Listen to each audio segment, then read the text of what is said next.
My name is Pierce. I've walked through places most men would rather forget, followed trails that ended in shadows, and seen enough of the world's hidden corners to know that truth doesn't always come wrapped in reason. Some cases stick to you like damp air, seeping into your bones no matter how many nights pass. This is one of them. They call it the salt ship. The first whispers reached me on a storm-thickened night, the kind where fog presses itself against every window pane and the sea sounds closer than it should. I was in a port town clinging to the eastern seaboard, a place that smelled of rust, fish oil, and old rope. Locals there didn't bother hiding their superstitions. Sailors crossed themselves before leaving the docks, muttering about something found drifting too close to the shoals. At first, I thought it was the usual dockside tale. Ghost ships are as common in seafaring lore as broken promises. But then I saw it for myself. The harbor master, a man named Aldrin, had sent for me. He was grizzled, face lined like rotted driftwood, his voice always carrying the rasp of too much salt air. "Pierce," he muttered, pulling me aside as though someone might overhear. "It ain't just some wreck. We towed her in ourselves. You'll want to see this." We took a skiff out across the ink-black waters. The fog thinned, just enough to reveal the silhouette looming ahead, a merchant vessel, maybe early 1900s, steel hull streaked with corrosion. It sat unnaturally high in the water, as if the sea itself wanted it gone. When I boarded, my boots crunched. At first I thought it was frost. But no, the entire deck was coated in a brittle white crust. Salt. Thick layers of it, like snow hardened under the midday sun. I bent down, touched it. Dry, crystalline, clinging to my fingertips. Inside, the same. Salt on every surface. The wheel, the bunks, the tables, even the ropes were stiff with it, frayed where crystals had eaten through the fibers. The strangest part was the uniformity. Not patches. Not leaks. Every inch covered. But no crew. No sign of panic, no bodies. Just their belongings, boots neatly placed by a hammock, an oilskin jacket draped over a chair, a logbook half-written, pen still resting in the ink-dried groove. The air tasted sharp. My lips cracked as if I'd walked a desert. Aldrin whispered, "They say salt keeps things pure. But there's nothing pure in this." The stern bore the name, half obscured by mineral bloom, marrow. A fitting name. The ship felt stripped to its bones, hollowed. In the captain's quarters I found a journal. Its leather binding was swollen with salt, pages stuck together like scales. The first few entries were mundane: trade routes, weather reports, cargo manifests. Barrels of dried fish, crates of textiles, nothing unusual. But as I pried further into the journal, the entries shifted. June 14th. Crew uneasy. Whispers at night, though none admit it. Salt on the deck each morning, though skies are clear. I've ordered the hands to scrub it, but by nightfall it returns. June 18th. More barrels spoilt. Fish reek before opened. Water stores thickening. The men complain of thirst though we sail surrounded by the endless sea. I, too, feel it. Dryness in the throat that no drink eases. June 21st. Salt in the bunks. Salt in the food. Salt in our breath. It burns. The final legible entry was smeared, ink eaten away by crystals, shadows at the bow, standing in the fog, counting, mouths moving but no sound. After that, only blank pages, warped and white. I descended into the hold with a lantern. The air thickened immediately, my throat catching as though I'd inhaled smoke. The salt here was worse, piles of it, knee-deep in some corners, spilling over collapsed crates. And then I saw them. Not bodies.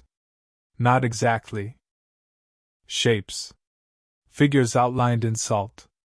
as if men had been standing there and then hollowed out, leaving brittle sculptures behind.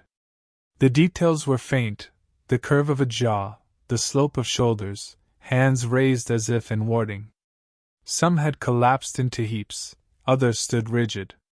I touched one. It dissolved under my glove. The lantern flickered. For a second, I thought I saw movement deeper in the hold, a shimmer, like heat, rising off stone. But when I lifted the light, there was nothing. Just rows of frozen, crumbling figures. My mouth was desert dry. I couldn't swallow. When we returned, Aldrin's men sealed the ship. Too many had already refused to step aboard. Word spread quickly, as it always does in towns that depend on the sea. Some said the crew angered the ocean, others muttered about smuggling or disease. But none could explain the salt. That night, I stayed at a dockside inn. Sleep didn't come easy. My dreams were filled with creaking wood and whispers of waves striking hull. At some point, I woke gasping, lips cracked, as though I'd swallowed brine in my sleep. My glass of water on the nightstand had a film across the surface. I touched it, recoiled. A dusting of crystals formed where none had been before. The next morning, a woman came to me. Thin, shawl drawn tight despite the warmth, her eyes red-rimmed but steady. She introduced herself as Margaret Dole, wife of First Mate Samuel Dole of the Marrow. "They told me you've been aboard," she said, voice taut. "I need to know what you saw. All of it. Don't spare me." I hesitated, but she pressed on. "Samuel wrote me letters. The last one, it wasn't right. His words, he sounded parched, frantic. He begged me to keep the windows sealed at night. To pour salt at the threshold." Her hands trembled as she handed me the letter. The script was jagged, scrawled, ink running in places as though the page had been wet. "The sea takes more than it gives. If you see the salt, stay away. Don't listen when they speak. Don't open the door. Promise me." The promise was underlined twice. Margaret clutched my arm. "Find him. Or at least tell me what became of him." I couldn't tell her what I'd seen in the hold. Not yet. So here I was, a case unlike any other. A ship-turned mausoleum of salt, a vanished crew, and a town already whispering of curses. Most men would have left it there, washed their hands in fresh water and sailed for safer harbors. But I've never been good at turning away. Something about the marrow clung to me. The salt in the air. The dryness in my throat. The sense that the story wasn't finished. And so I made my choice. I'd go back aboard. Alone. And I'd follow the trail of salt to wherever it led, even if it meant stepping deeper into a place no map could chart. The decision weighed on me all through the day. I wandered the port, listening to the gulls cry and the waves strike against pilings, but no sound eased the dryness that had settled into my throat. Each sip of water I took felt wrong, as if the liquid turned to dust before it reached my stomach. I watched sailors pass by, whispering to each other while casting quick, superstitious glances at the dock where the marrow floated, shunned and sealed. No one wanted to touch it again. By evening, the fog rolled in, heavier than before. It curled between warehouses and swallowed the lamps that lined the wharf. I returned to the inn, but the air inside felt close, suffocating. Margaret Dole's letter lay on my table, its words gnawing at me like hunger. "If you see the salt, stay away." But there was no staying away. The ship had lodged itself in my mind like a splinter, and the only way forward was deeper. Close to midnight I left the inn. The streets were empty, shutters barred tight, lamps extinguished. Only the sound of my boots on cobblestones, and the far-off boom of waves filled the silence. I carried a lantern, an old revolver, and the captain's salt-stained journal. The dock creaked under my weight as I approached the marrow. She loomed in the fog, a skeleton of steel and shadow. The ropes holding her swayed slightly, as if tugged from below. The air grew sharper, burning my lips. Salt clung to the wooden posts, blooming white in the damp. I climbed aboard. The deck was silent except for the groan of metal beneath my boots. Crystals glistened under the lantern light, brittle and unyielding. The ship seemed alive with faint cracking sounds, as if the salt itself shifted when I wasn't watching. I moved to the wheelhouse. The journal weighed heavy in my coat. I opened it again, flipping to the last legible entry. The ink shimmered under the lantern's glow, and for the briefest second I thought I saw new words forming, faint letters scratching themselves across the page. But when I blinked, the page was the same, warped, white, unreadable. My hand trembled as I closed it. The silence pressed in. My breath echoed too loud in my ears. I turned toward the companionway, the lantern casting long, trembling shadows down into the hold. Every instinct screamed against it, but I descended anyway. The first step down, and the dryness in my throat worsened. By the third, it felt as if sandpaper had raked my lungs. I coughed, spit thick and chalky. At the bottom, the lantern revealed the hold once more. Salt lay in drifts against the walls, spilling across the floor. The figures were still there, those brittle outlines of men frozen in posture, hands raised or heads bowed. But now, there seemed to be more of them. I moved closer, kneeling to study one. The detail had sharpened. I could make out the crease of a coat, the curl of hair on the skull, the faint suggestion of an open mouth. They weren't sculptures. They weren't shapes. They were what was left. And as I looked, I realized something else. They were turned toward the bow. All of them. As if they'd been drawn forward, frozen mid-step. I lifted the lantern and followed their gaze. The salt deepened toward the front, coating the beams so thickly the wood seemed to vanish beneath it. A faint shimmer trembled in the air there, as though heat rose from the sea itself. The closer I stepped, the louder the silence became. That sounds impossible, but it's the only way I can explain it, an absence so profound it roared. My ears rang, desperate for a sound to fill the void. And then I heard it. A whisper. Not from behind me, not from the side. From the salt itself. It was faint at first, like a seashell held to the ear, a murmur of waves. But the longer I listened, the clearer it grew. Voices, layered atop one another, mouths moving without air. Words I couldn't understand, yet carried the rhythm of prayer. I stumbled back, nearly dropping the lantern. The voices swelled, pressed against my skull, dry and rasping, a thousand throats whispering in unison. My revolver was in my hand before I knew it, though what I thought to shoot at, I couldn't say. The salt shifted. Not much. Just a ripple across the surface of a drift, like something had moved beneath. The figures seemed to tilt, faintly, as if turning toward me. I fled. My boots pounded against the steps, up, out, lungs searing. When I burst back onto the deck, the night air felt thin, useless. The fog pressed close, heavier than before, curling around the lantern flame. At the stern I saw movement. For a moment I thought it was one of the crew.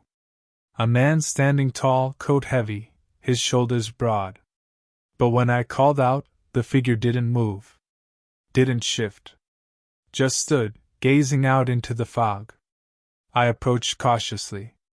The lantern's glow reached him, and I realized it wasn't a man at all. It was salt.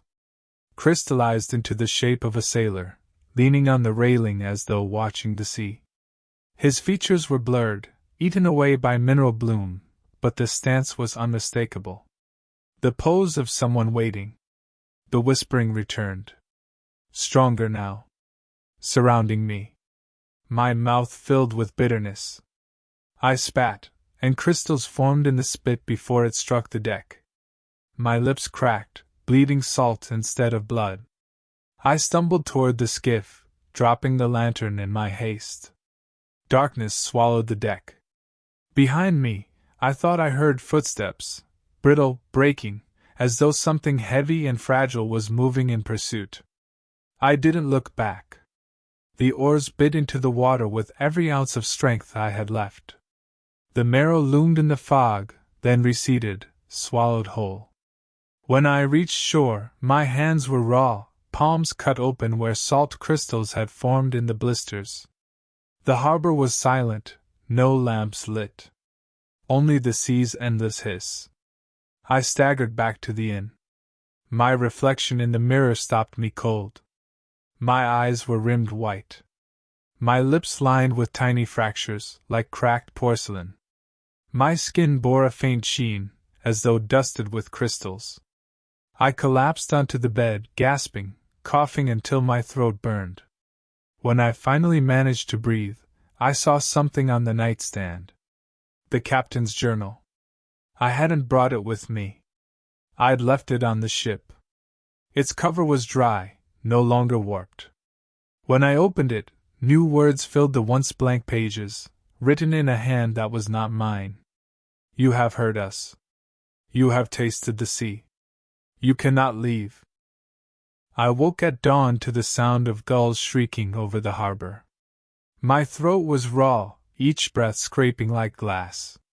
The captain's journal still lay on the nightstand, pages filled with words that hadn't been there before. I read them again, though every word fought against comprehension. The salt preserves. The salt remembers.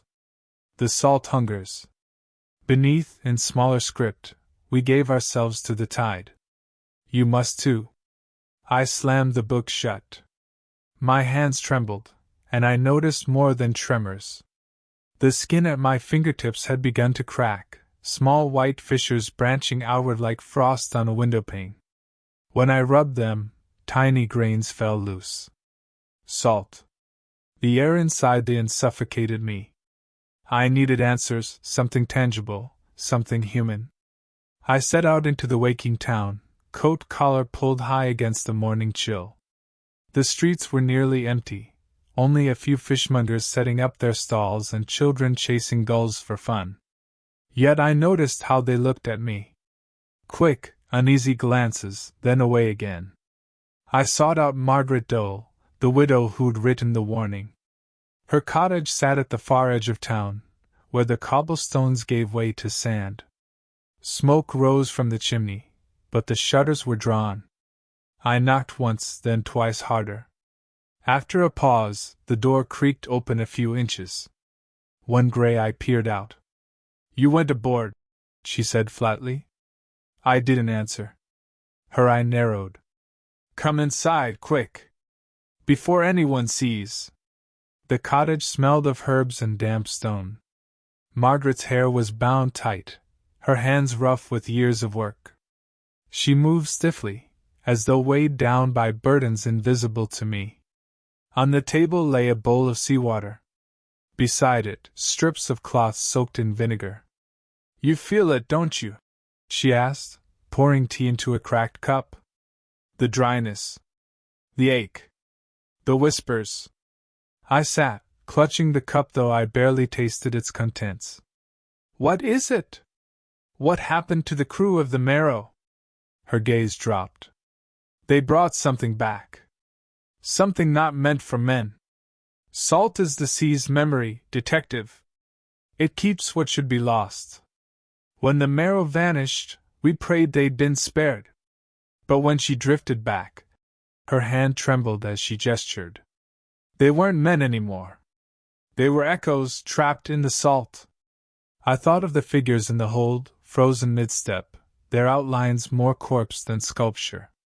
Why did the journal change? Why are there words that weren't there before? She didn't answer immediately. She dipped a cloth in vinegar, pressed it into my hand. Wipe your lips. It slows the spread.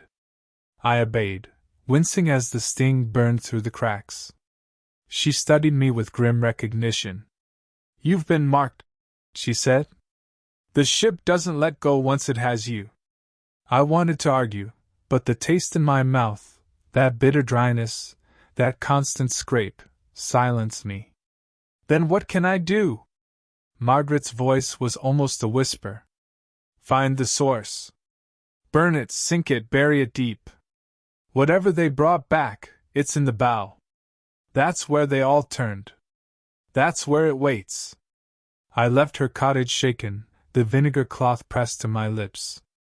The morning sun had burned off some of the fog, but the marrow still loomed like a carcass in the harbor. No sailor dared approach it.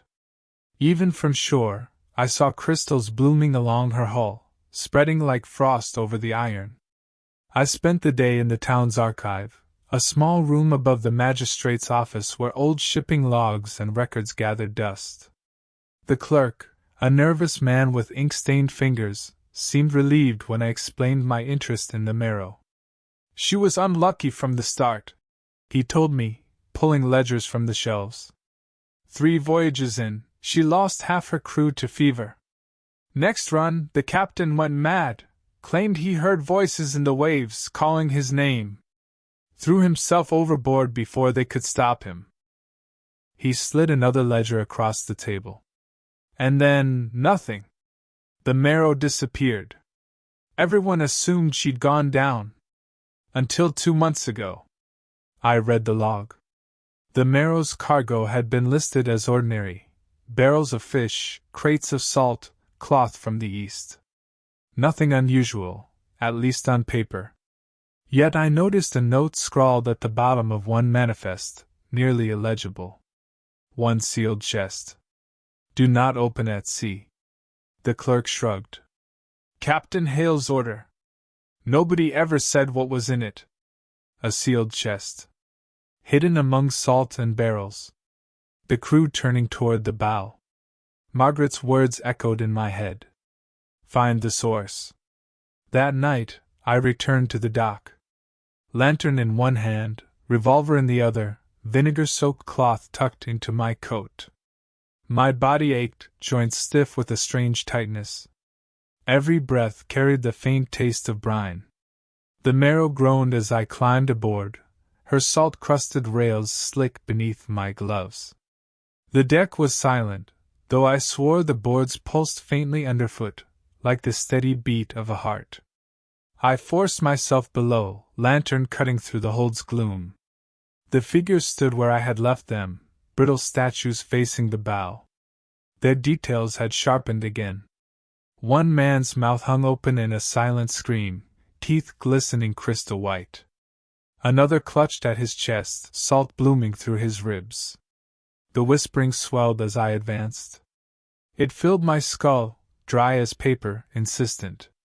Words layered upon words until my thoughts frayed. Join us. Remember. Preserve. At the bow, the salt formed a mound, jagged and unnatural, as though it had erupted from the wood itself. I scraped away with my boot and lantern light revealed iron beneath. A chest half buried, its surface encrusted. I knelt, brushing at it, my fingers stinging as salt cut into raw skin. The whispering rose in pitch, voices clawing at me. The lock was thick, rusted, but still intact. My revolver shook in my hand as I pressed the barrel to it and fired. The crack of gunfire echoed through the hold. Splinters and salt exploded outward. The lid shifted. For a moment, silence. Then the chest groaned open. Inside was not gold. Not cloth. Not anything I could name. It was salt. A block of it, pulsing faintly, as if lit from within. Faces shifted across its surface, fleeting, blurred, like men drowning behind glass. I saw mouths open and close, saw eyes roll, saw hands press outward from inside the mineral. The voices screamed. The lantern flickered. My throat locked. I couldn't breathe, couldn't move. My skin burned, fissures spreading across my arms, flakes falling like snow. I staggered back, firing again into the chest, bullets sparking uselessly off the crystalline block. The faces twisted, mouths opening in a collective howl that shook the beams. Then the lantern went out. Darkness swallowed everything, and in that void the salt sang. The darkness was absolute.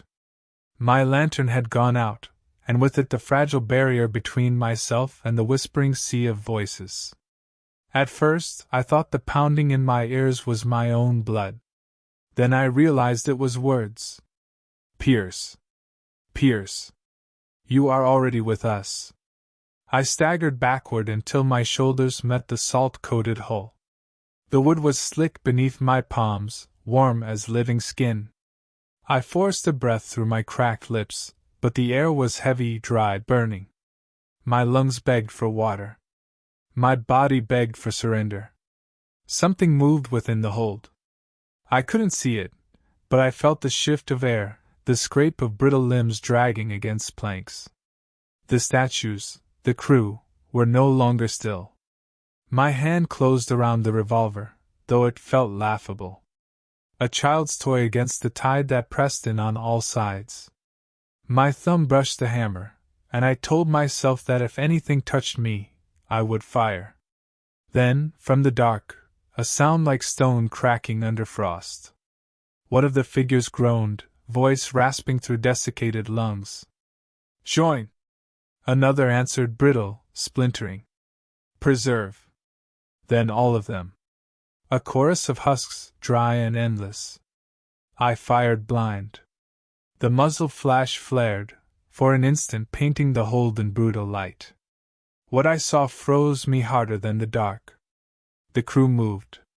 Their limbs snapped as they shuffled forward, joints breaking, reforming with salt.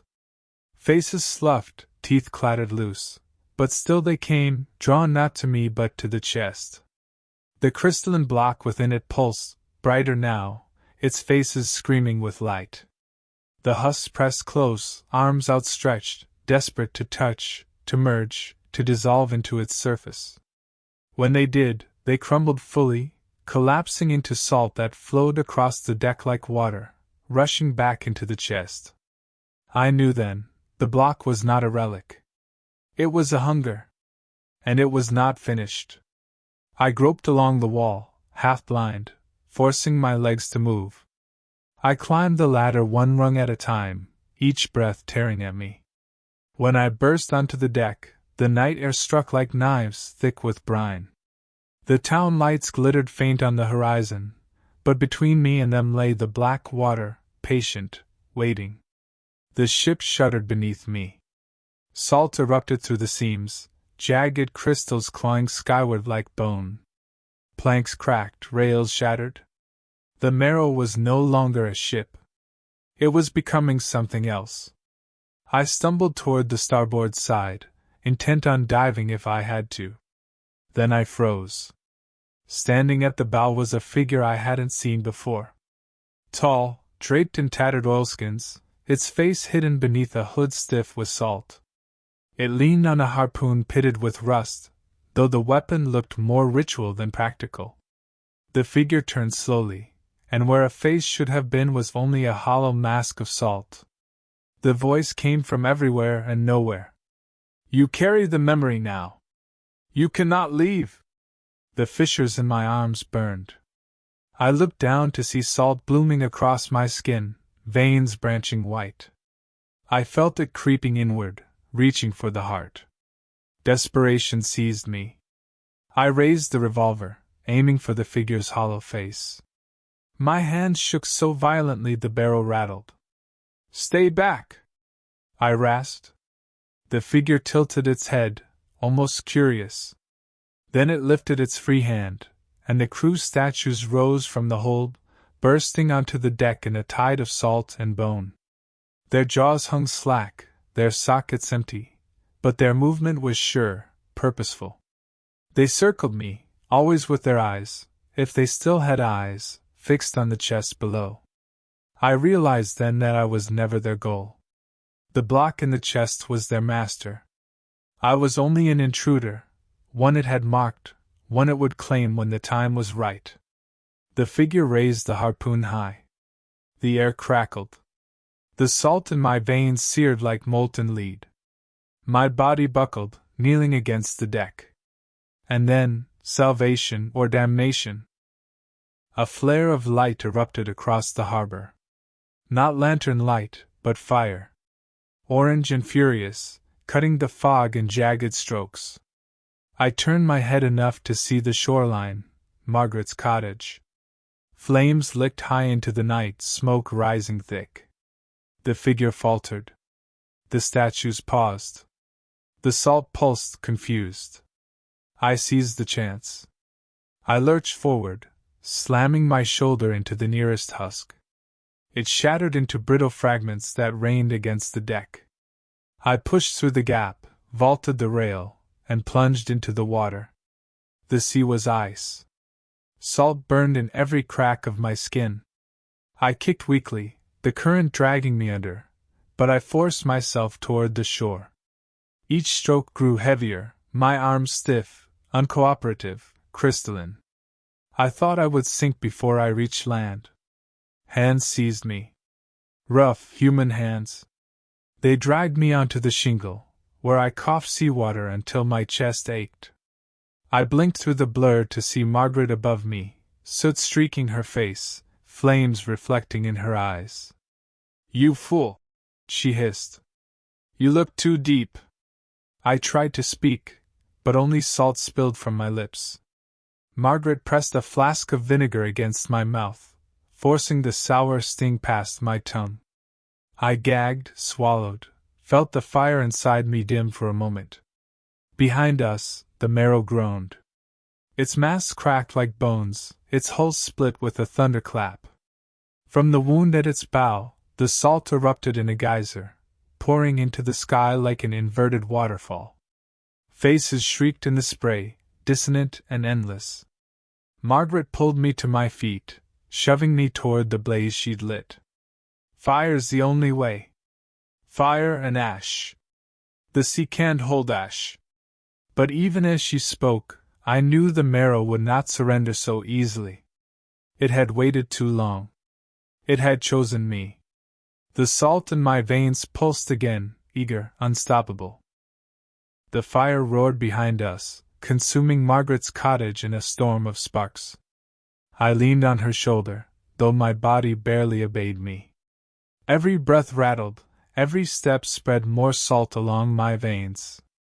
She pulled me toward the burning wreckage, muttering under her breath, words that were less prayer than curse. I tasted ash on my tongue. For a fleeting instant, the salt inside me seemed to recoil, uncertain before the blaze.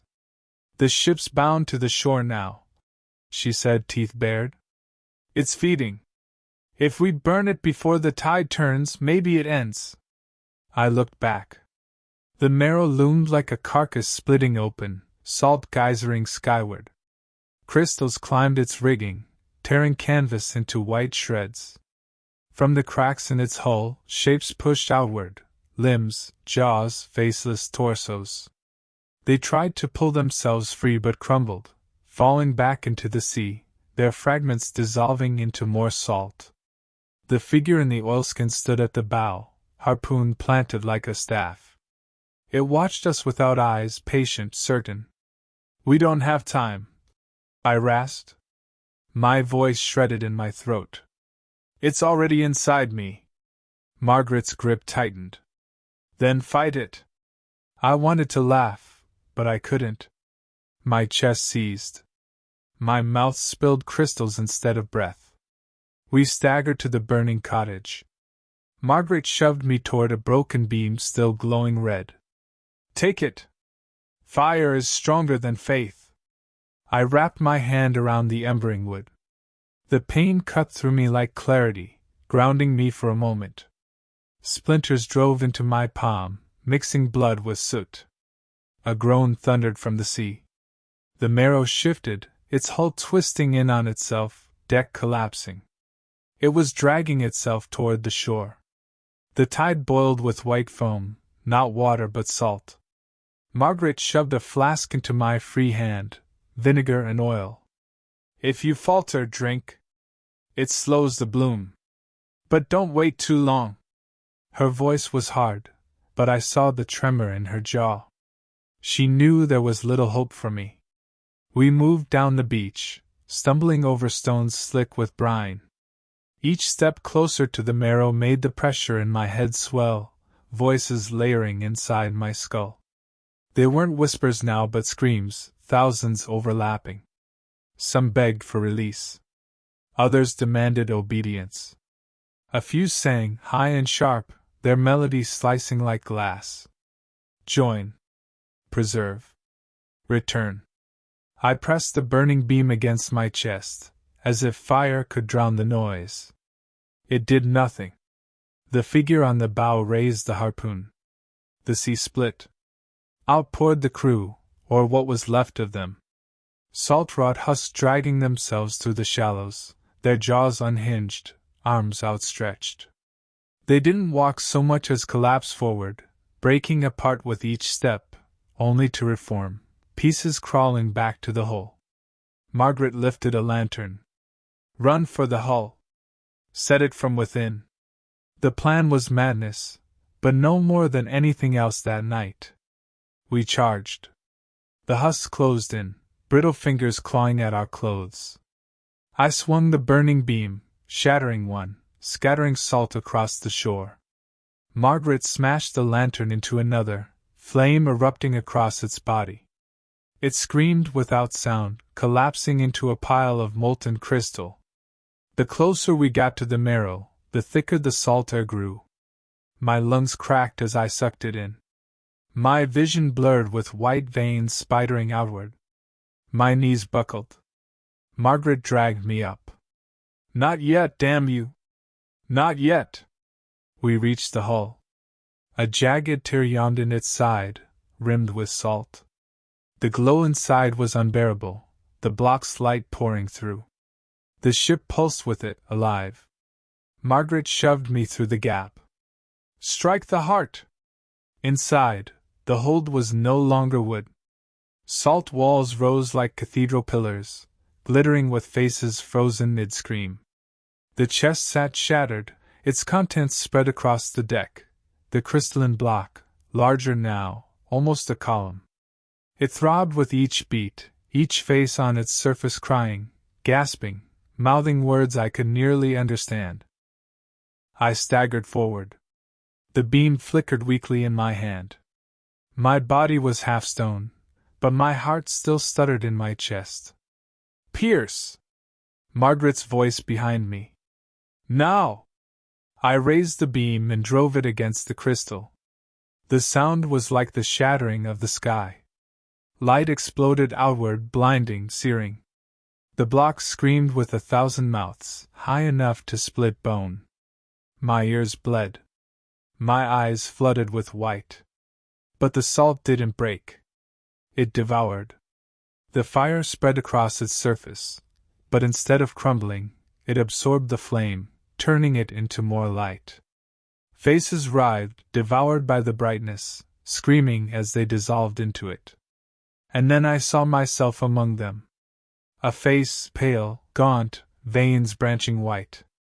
My own eyes hollow. My own mouth opening in endless plea. I dropped the beam. My hands clutched the crystal, desperate, unable to let go. The salt climbed my arms, my chest, wrapping my ribs. My heart slowed. Behind me, Margaret screamed. I felt her hands tugging at me, but the salt held fast. The block wanted me, had always wanted me. Through the roar, a thought pierced, not mine, but something deeper. You carry us now. You are the vessel. I thought of the shore, of the town sleeping behind shuttered windows, unaware of what the tide carried toward them. If the marrow reached the docks, if the block spread, there would be nothing left but salt. I forced my arms around the crystal, pulling it tight against me.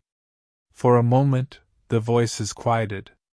The block's glow dimmed, uncertain. Pierce! Margaret shouted, raw, furious. Let go! But I couldn't. Or maybe I wouldn't. My last strength gathered in one act. I hurled myself backward into the fire, still licking from the shattered lantern on the deck. The crystal went with me. Salt met flame. The shriek that followed was endless, ripping the night in two. The block fractured, split, bled light. My body split with it. And then there was only ash. I awoke to silence. Not the silence of salt, but true silence. The sky above was gray. The sea calm. The marrow was gone, nothing left but blackened timbers drifting in the tide. Margaret knelt beside me, her face pale, streaked with soot. "You should be dead," she whispered. "Maybe I am," I said, though my voice was not entirely mine. It carried an echo, faint but present. I looked at my hands. They were flesh, not salt. But in the lines of my palms, faint, glowing, white veins pulsed beneath the skin. The hunger had not vanished. Only slumbered. Margaret saw it too. Her mouth hardened. "It'll return. One way or another." I stared at the horizon. The sea looked endless, patient, waiting. "Yes," I said. "And when it does, I'll be there." The salt ship never returned. But I carry it still. And sometimes, at night, when the tide is high and the air tastes sharp, I hear the faintest whisper beneath my breath. Preserve. Return. And I wonder how long I have before the sea calls me back.